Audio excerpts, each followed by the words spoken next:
Baik, Assalamualaikum warahmatullahi wabarakatuh. Selamat pagi kepada yang terhormat Bapak Lukman L. Hakim selaku dosen pengampu mata kuliah Filsafat MIPA. Perkenalkan, saya Latifah Melaningrum sebagai moderator untuk kelompok 2. Kelompok 2 yang beranggotakan Dwi Agustina, Fauzia Rahmayanti, dan Sabira Nadia Fatika akan membawakan materi dasar-dasar pengetahuan menurut filsafat. Untuk sesi tanya jawab nanti akan dilakukan setelah kelompok menyelesaikan presentasi. Kepada kelompok dipersilakan. Baik, terima kasih Latifah. Saya izin share screen ya.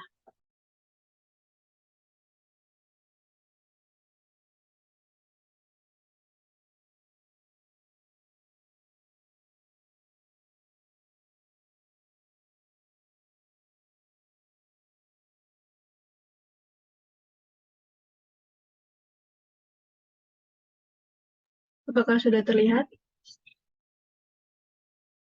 Sudah. Baik, terima kasih. Saya izin membuka presentasi. Assalamualaikum warahmatullahi wabarakatuh. Kami dari kelompok 2 akan mempresentasikan tentang dasar-dasar pengetahuan menurut filsafat. Sebelum itu, saya akan memperkenalkan anggota kelompok terlebih dahulu. Yang pertama ada Dwi Agustina Fauzia, kedua ada Fauzia Rahmayanti, ketiga ada Sabira Nadia Fatikah.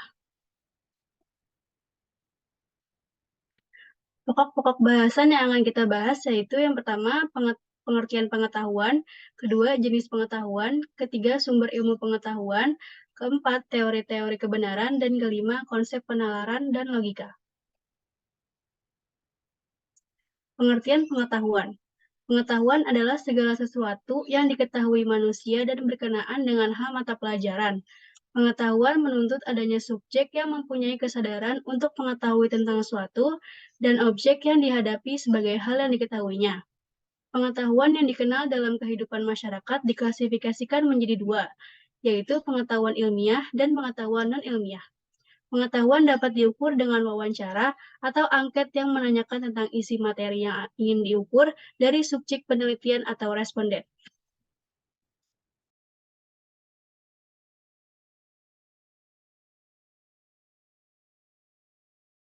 Selanjutnya bisa dijelaskan oleh Kedua, ada jenis-jenis pengetahuan. Pertama, pengetahuan biasa atau common sense. Pengetahuan ini sering dikatakan dengan good sense karena seseorang memiliki sesuatu di mana ia menerima secara baik yang diperoleh dari pengalaman sehari-hari, seperti air yang dapat dipakai untuk menyiram bunga dan makanan yang dapat memuaskan rasa lapar.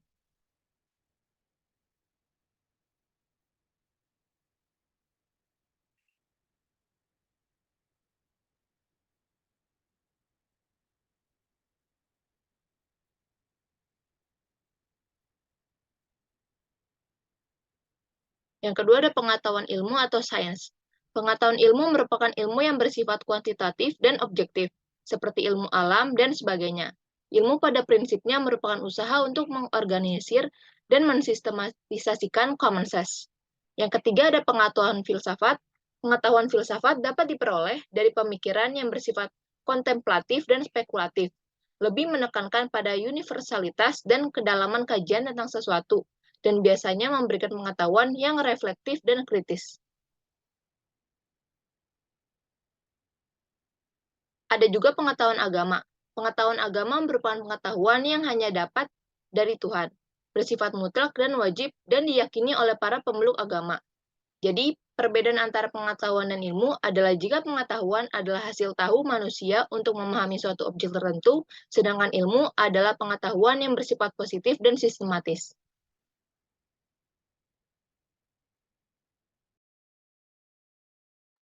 Selanjutnya ada sumber ilmu pengetahuan. Sumber pengetahuan merupakan aspek-aspek yang mendasari lahirnya ilmu pengetahuan yang berkembang dan muncul dalam kehidupan manusia.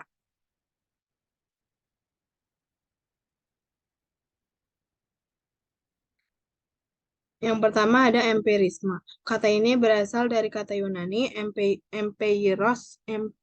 empirikos, artinya pengalaman. Menurut aliran ini, manusia memperoleh pengetahuan melalui pengalamannya. Dan bila dikembalikan Kepada kata Yunaninya, pengalaman yang dimaksudkan ialah pengalaman inderawi. Yang kedua, rasionalisme. Aliran ini menyatakan bahwa akal adalah dasar kepastian pengetahuan. Pengetahuan yang benar diperoleh dan diukur dengan akal.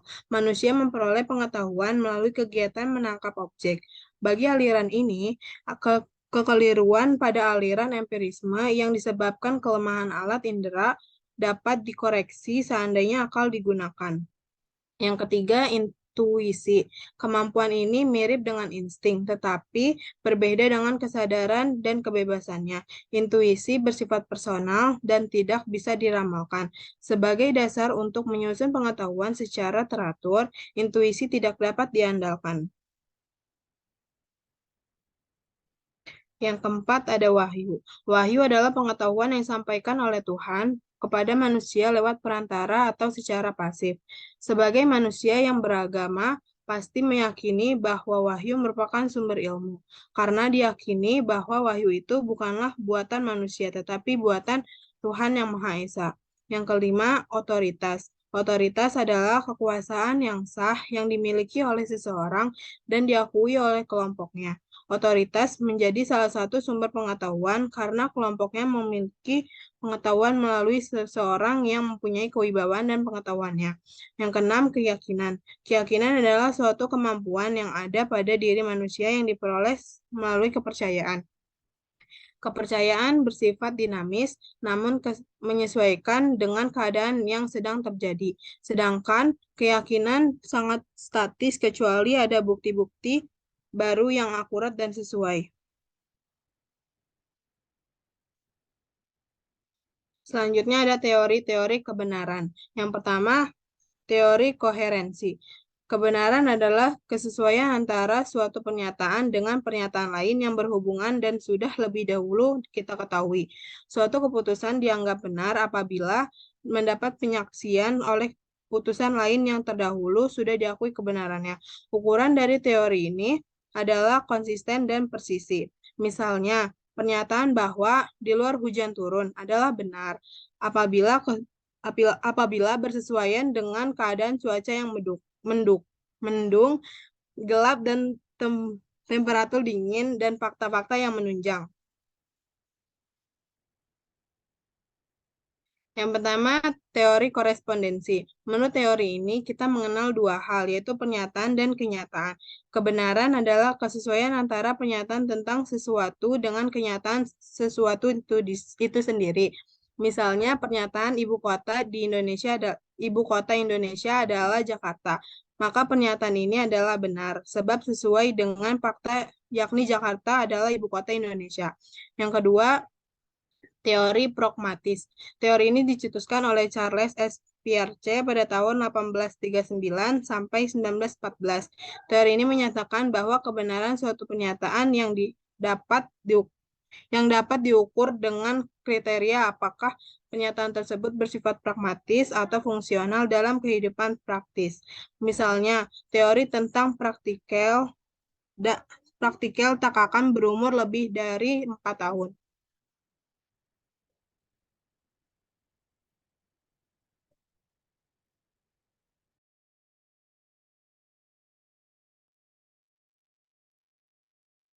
Konsep penalaran dan logika. Penalaran. Penalaran merupakan suatu proses berpikir dalam menarik suatu kesimpulan yang berupa pengetahuan. Penalaran menghasilkan pengetahuan yang dengan kegiatan berpikir dan bukan dengan perasaan. Tetapi tidak semua kegiatan berpikir menyadarkan diri pada penalaran. Penalaran memiliki ciri-ciri sebagai berikut. Yang pertama, adanya suatu pola berpikir yang secara luas disebut logika. Setiap bentuk penalaran mempunyai logikanya tersendiri, atau dapat pula disimpulkan bahwa kegiatan penalaran merupakan suatu proses berpikir logis. Yang kedua, proses berpikirnya bersifat analitik. Penalaran dapat diartikan sebagai suatu kegiatan berpikir yang menyadarkan diri kepada sesuatu analisis dan kerangka berpikir.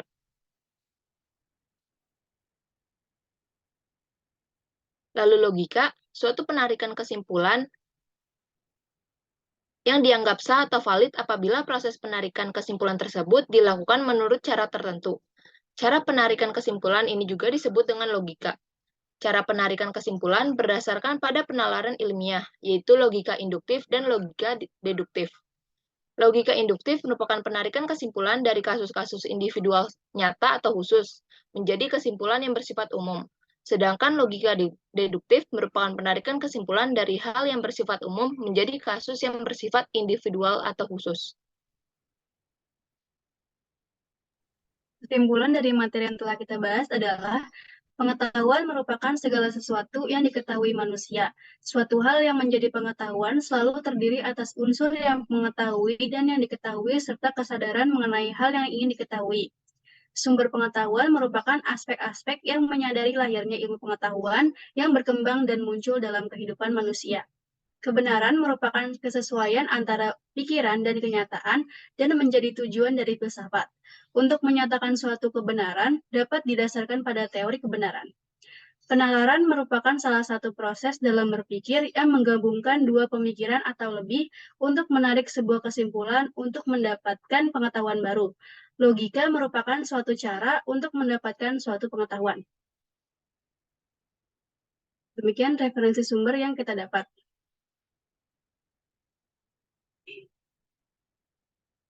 Demikian presentasi dari kelompok kami. Saya kembalikan kepada moderator. Baik, terima kasih kelompok atas presentasinya. Untuk sesi tanya jawab, dipersilahkan. Boleh raise hand atau di kolom chat. Terima kasih.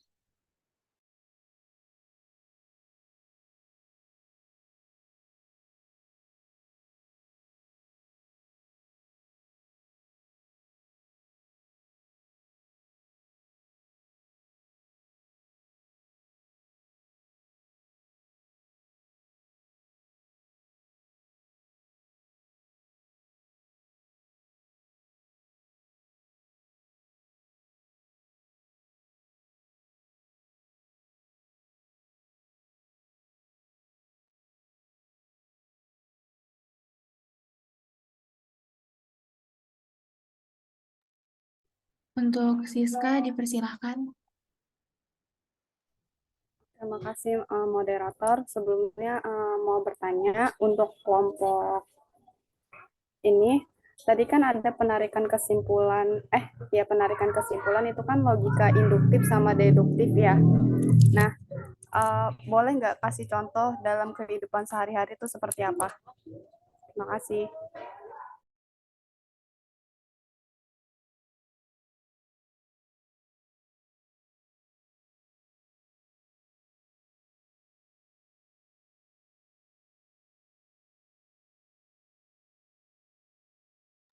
Untuk kelompok sudah jelas pertanyaannya.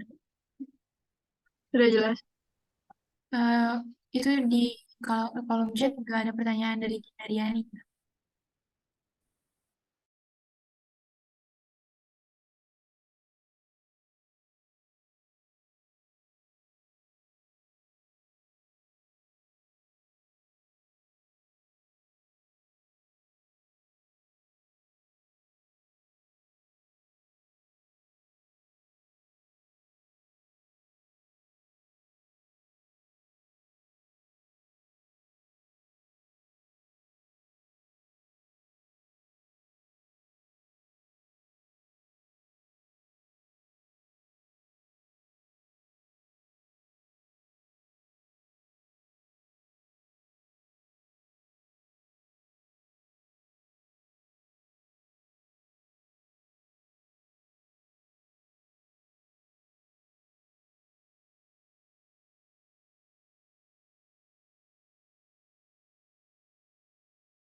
Untuk kelompok, ada pertanyaan lagi dari Nadia Maulani di kolom chat.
Saya akan menjawab pertanyaan dari Siska. Contoh logika induktif itu yang pertama ada manusia butuh makan. Yang kedua, hewan butuh makan. Yang ketiga, tanaman butuh makanan. Terus contoh logika deduktifnya, setiap hewan mamalia punya kelenjar susu. Semua kambing adalah hewan mamalia. Kesimpulannya, setiap kambing punya kelenjar susu. Gimana, Siska?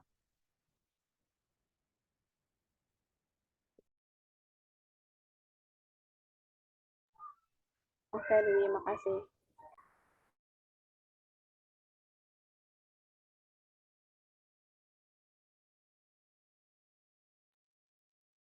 Saya mau menjawab pertanyaan Dinda Riani dari kolom chat tadi. Pertanyaannya, untuk penerapan dari pengetahuan biasa di kehidupan sehari-hari, itu ada apa ya? Nah, jawabannya itu seperti yang sudah dijelaskan sebelumnya, contohnya itu untuk sehari-hari seperti air yang dipakai untuk menyiram bunga, dan makanan yang dapat memuaskan rasa lapar. Bagaimana, Dinda Riani? Apa sudah cukup jelas untuk contoh-contoh di pengalaman sehari-hari itu?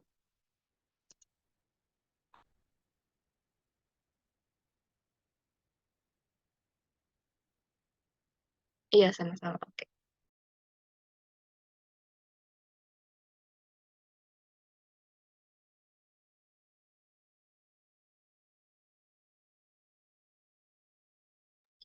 Baik, saya Fauzia akan menjawab pertanyaan dari Nadia melalui kolom chat, yaitu menurut pendapat kelompok, bagaimana jadinya apabila manusia sama sekali tidak memiliki keinginan untuk memiliki pengetahuan.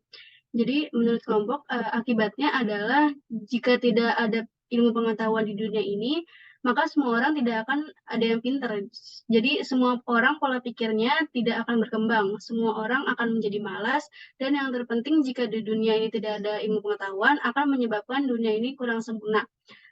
Tambahan dari saya, menurut saya jika orang itu tidak ada rasa untuk ingin memiliki pengetahuan itu adalah contoh kita kurang bersyukur atas karunia dan nikmat yang diberikan oleh Allah gitu. Karena kita udah diberikan nikmat akal, tapi kita menyia-nyiakannya dengan tidak punya keinginan untuk pengetahuan gitu. Jadi sebenarnya akal itu kan bisa kita peroleh dan kita diberikan akal untuk memperoleh dan menciptakan pengetahuan. Jadi kalau misalkan kita tidak memiliki keinginan untuk memiliki pengetahuan, jadi kita sama saja tidak bersyukur akan karunia dan nikmat yang telah diberikan oleh Allah.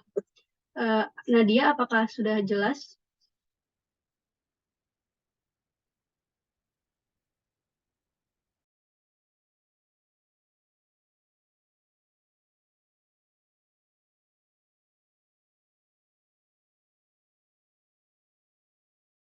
Baik, terima kasih untuk jawabannya kepada kelompok dan untuk yang bertanya, terima kasih. Apakah ada lagi yang ingin bertanya? Masih dipersilahkan. Anida izin bertanya. Silakan Anida. Tadi kan di PPT kelompok 2 tuh ada ini ya, tentang bahas teori pragmatis. Nah, di situ kan dibilangnya bahwa kebenaran itu suatu pernyataan yang dapat diukur dengan kriteria apakah pertanyaan tersebut bersifat pragmatis atau fungsional. Nah, gimana suatu pernyataan tersebut dikatakan benar menurut teori pragmatisme? Terima kasih.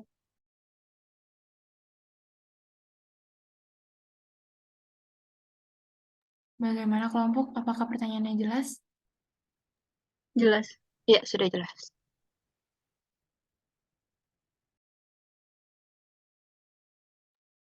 Baik, saya akan menjawab pertanyaan Anida tadi ya. Nah, suatu pernyataan adalah benar jika pernyataan itu adalah konsekuensi dari pernyataan itu mempunyai kegunaan dalam kehidupan manusia. Kebenaran tidak diukir dengan adanya hubungan atau kesesuaian antara pernyataan dengan lainnya. Kebenaran berada pada fungsi dan kegunaannya. Benar sesuatu itu jika berfungsi dan berguna, tidak benar jika tidak berfungsi dan tidak berguna. Itu jawaban dari kami, dari saya juga. Apakah sudah jelas, Anida? Terima kasih, sudah jelas. Sama-sama, Anida. Terima kasih kelompok dan Anida. Ada lagi yang ingin bertanya? Dipersilahkan.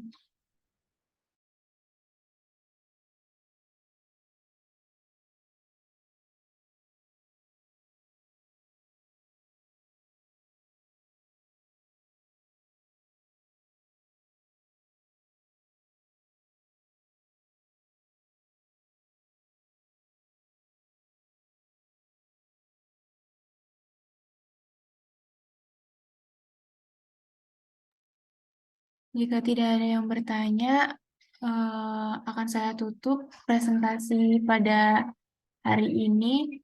Terima kasih kepada kelompok dan kepada teman-teman yang sudah bertanya. Mohon maaf bila ada kesalahan kata dari saya selaku moderator. Terima kasih. Wassalamualaikum warahmatullahi wabarakatuh. Saya kembalikan kepada Pak Lukman.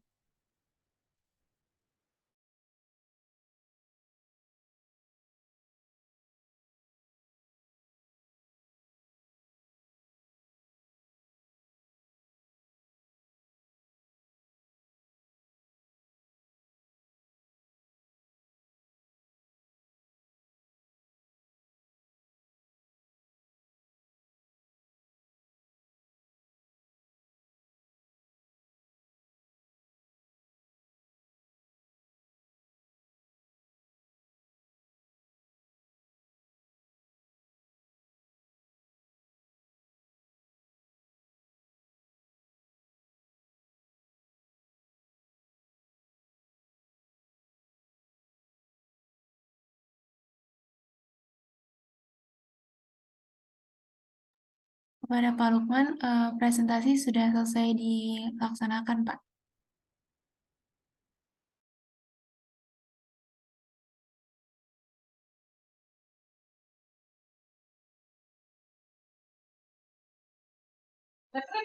Halo, halo Mbak, maaf. Ya, Pak. Halo sudah ya, maaf tadi itu pas gitu. Ada yang telepon, ngomongnya dari BNI. Udah saya close. Udah sekarang. Gimana Mbak? Ya, presentasinya sudah selesai dilaksanakan, Pak. Tadi sudah sesi tanya jawab juga. Mungkin ada materi tambahan yang Bapak ingin sampaikan.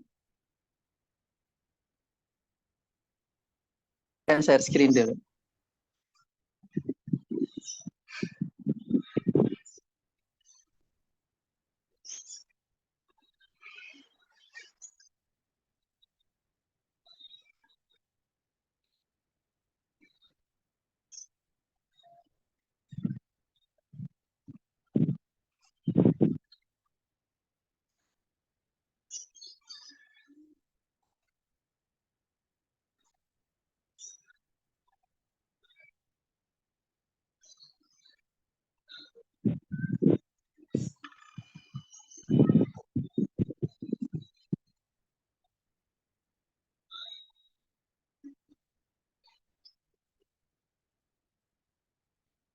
Oke, dari awal.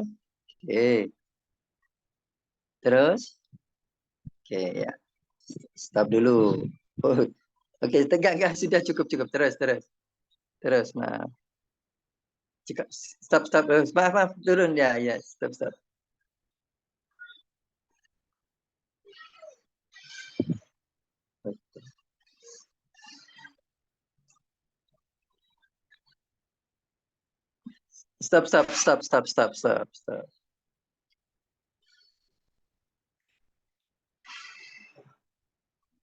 Oke. Baik, saudara-saudara. Ini saya tekankan ya. Adanya suatu perbedaan ilmu dan ilmu pengetahuan. Ini dasar dari atau basic dari filsafat. Basic lagi biasanya bisa dimunculkan atau dikembangkan ya, ilmu pengetahuan. Ya. Dari ilmu. Ya. Jadi terkadang atau banyak sekali, bukan terkadang ya, maaf saya ralat ya, banyak sekali di masyarakat itu berkembang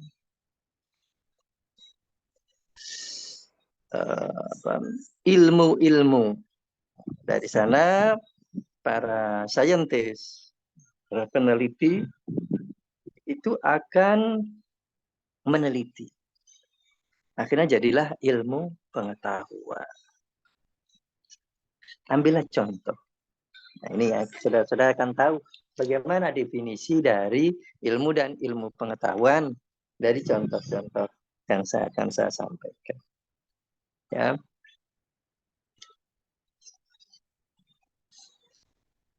Pada zaman dulu, jika ada orang yang sakit demam, gitu, nenek moyang kita akan memberikan ramuan, jamu, gitu ya. Salah satunya adalah kunyit. Ya, salah satunya adalah kunyit. Ada lagi yang lain, gitu ya. Ada lagi yang untuk bayi biasanya dilaburi. Bahasa Indonesianya dilaburi ini apa ya? Jadi di seluruh tubuhnya itu dikasih, itu apa itu? Dikasih bawang merah sama bawang daun. Campur minyak, ada minyak goreng dulu. Ya, kalau dulu minyak goreng atau minyak, kalau minyak telon saya kurang lazim minyak ini ya, minyak goreng. Minyak goreng.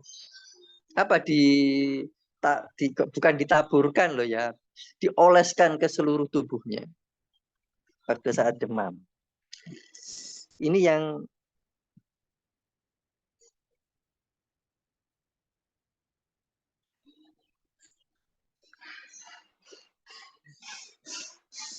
Ini yang mungkin masih menjadi pengetahuan ya, bukan ilmu, maaf ya, pengetahuan ya.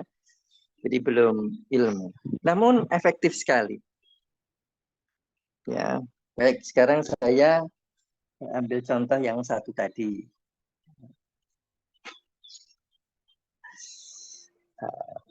Kunyit. Kunyit tahu seperti itu akhirnya diteliti oleh para ahli. Di kimia diteliti. Apa kandungannya kok bisa sampai menurunkan demam. Itu salah satunya ya. Namun sebaiknya ini saya sampaikan kombinasi ya saudara-saudara ya. Kalau memang harus segera di dokter, ke dokter. Nah, setelah diteliti kunyit itu ada kandungan antibiotik. Nah, ya, jadi ada antibiotiknya. Ini anak saya, ya, untuk demam-demam tertentu, gitu. Nah, istri saya menggunakan kunyit. Jadi kunyit diambil sarinya. Jadi kunyit diparut, begitu ya. Nah, ini takarannya ini yang jadi memang agak susah, saudara-saudara. Obat herbal ini ya. Apalagi yang seperti ini. Jadi kita pakai kira-kira dosisnya ya. Untuk anak-anak pakai kira-kira, terus campur madu juga. Di kunyit campur madu. Kalau madu udah memang ada khasiatnya. Udah tahu lah ya, khasiatnya memang bisa menurunkan demam. Tapi ini ditambah kunyit. Ya, supaya enggak kunyit. Kalau kunyit saja kan rasanya pahit. Nah, supaya manis, anak-anak suka ditambahi madu atau sejenisnya ya, madu, atau ada yang madu sudah campuran gitu ya. Nah, itu madu campur, ada campur-campur herbal lain gitu. Banyak sekali ya di pasaran. Asal ada madu campur yang khusus untuk kencing manis, jangan itu ya, jangan itu kalau mau. Dosisnya sebentar saya tanyakan biar pas. Umi, kalau pakai itu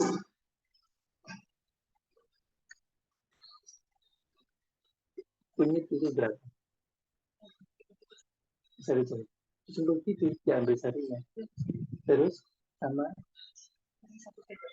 satu sendok makan. Oh, oke. Sama madunya itu. Ya gini. Jadi untuk anak-anak ini, jadi lebih kurang 1 ibu jari orang dewasa. Nah, ya kira-kira gini nih. Ini harusnya bisa diperbaiki dan sekarang sudah diperbaiki ya. Khususnya di Indonesia yang saya tahu, ada beberapa rumah sakit yang sudah menggunakan pengobatan tradisional atau OT, obat tradisional ini. Ya, sebagian ada yang ditanggung oleh BPJS dulu atau Askes dulu ya. Kalau sekarang malah enggak ini kabarnya. Oke, saya kembali lagi ke kunyit ya. Jadi lebih kurang sebesar ibu jari orang dewasa, lalu diparut ya, diperas, dimasukkan ke dalam, maaf kok dimasukkan, taruh di sendok begitu ya, tambahin madu, diminumkan 3 kali sehari. Itu kami mempraktekkan begitu. Tidak selalu ya, saya tidak selalu. Untuk demam-demam tertentu, saya kasih obat penurun. Terlebih-lebih dulu ya, yang masih aman-aman, saya pakai ya obat-obat yang ada. Nah, kalau sekarang sebaiknya ini pakai tablet, bentuk yang tablet, jangan yang cair ya, jangan yang sirup sementara. Kalau yang sirup yang aman ya sudah silakan, tidak apa-apa. Gitu ya. Namun ketika anak saya beberapa waktu yang lalu itu pernah demam ini saudara-saudara ya, demam lalu saya bawa ke dokter, dikasih obat demam, tapi memang sudah agak besar ya, bukan bayi lagi, jadi sudah bisa menelan tablet, dikasih tablet. Ini sebagai pengetahuan juga ya. buat saudara-saudara sekalian yang mungkin punya adik atau tetangga ya, atau ponakan. Oke, kembali lagi ke kunyit tadi. Diminumkan ya alhamdulillah berkah pertolongan Allah sembuh. Orang lain pun juga ada yang seperti sembuh. Ini yang sudah saya praktek. Jadi, namun di dalam penelitian, istri saya sudah tahu kalau di situ ada kandungan antibiotik. Ya, informasi-informasi terkait dengan pengobatan herbal sekarang pun sudah banyak. Oke, jadilah ilmu pengetahuan, tidak hanya pengetahuan. Maaf ya atas syarat pengetahuan. Tadi awalnya kunyit itu tadi sebagai pengetahuan, sekarang sebagai ilmu pengetahuan bahwa ada kandungan antibiotik di dalam kunyit. Dengan takaran-takaran tertentu, baik digunakan untuk pengobatan.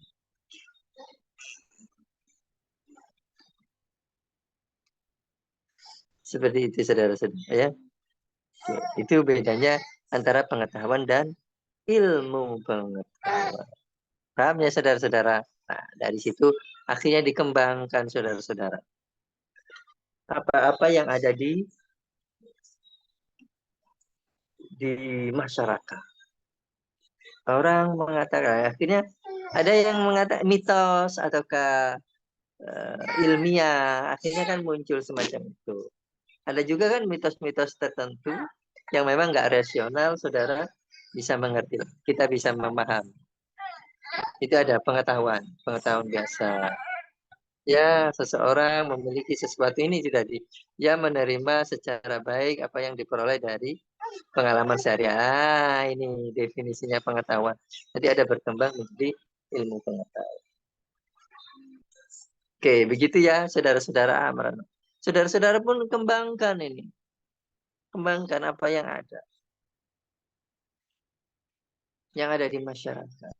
Apa yang kita miliki kita kembangkan untuk kemaslahatan kita bersama. Oke, seperti itu ya saudara-saudara. Itulah tambahan dari saya terkait dengan cikal bakal asal-usul ilmu pengetahuan dan berkembang. Ya, dengan menggunakan metode-metode ilmiah. Nah, nanti akan dibahas di mata kuliah ini di akhir ya, di materi-materi hampir akhir lah gitu ya. Atau dia di kelompok yang terakhir ya setelah UTS dan juga di materi bahasa Indonesia. Kalau di bahasa Indonesia bagaimana cara membuat proposalnya, namun kalau di filsafat ini bagaimana langkah-langkahnya dan membuat proposalnya lebih lengkap. Demikian moderator yang bisa saya tambahkan atau saudara-saudara yang bisa saya tambahkan terkait dengan materi pagi hari ini. Saya kembalikan kepada moderator. Baik, terima kasih Pak atas materi dan tambahannya. Ini sudah selesai presentasinya. Terima kasih. Assalamualaikum warahmatullahi wabarakatuh. Waalaikumsalam warahmatullahi wabarakatuh. Baik, saudara-saudara. Silakan kalau ada yang ingin disampaikan atau ditanyakan atau didiskusikan.